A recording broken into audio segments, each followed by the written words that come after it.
County, Mississippi was the poorest county in the poorest state when Dr. Martin Luther King visited here in 1968. Residents say he cried after seeing so many shoeless children. Since then, not much has changed for the better.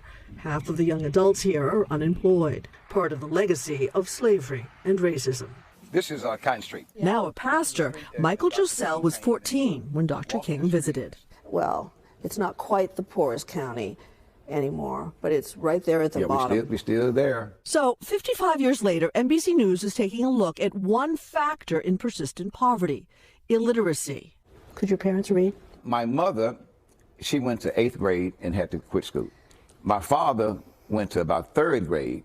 He knew how to write his name, but for us being illiterate in reading, he couldn't. Even today in Quitman County, 48% of adults struggle to read at even a basic level. All reasons the pastor's wife, Dr. Evelyn Giselle, launched a new preschool program, the Early Learning Academy. We're trying to show that when you intervene early enough, that you're equipping young people to become better readers and ultimately better leaders.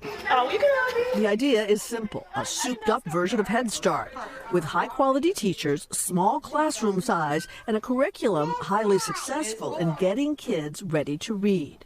What does B say? Good. And it's paid for by Save the Children. The parents that we work with, they wake up in survival mode. How can I put food on the table? How can I keep my lights on? So education is not at the top of their things to do list. But does that make them a bad parent? No. May I play too? Jennifer Garner, a Save the Children ambassador for the past 15 years, came by to take a look. Good job, good job. We don't connect so many of the problems that teenagers and young adults are having with the fact that somebody failed them at the beginning. Yep. And you know who's failing them?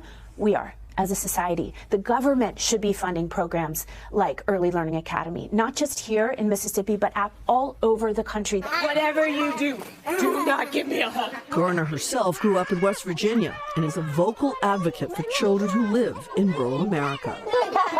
We have people who see no hope for the future, and that splashes backwards onto their kids. What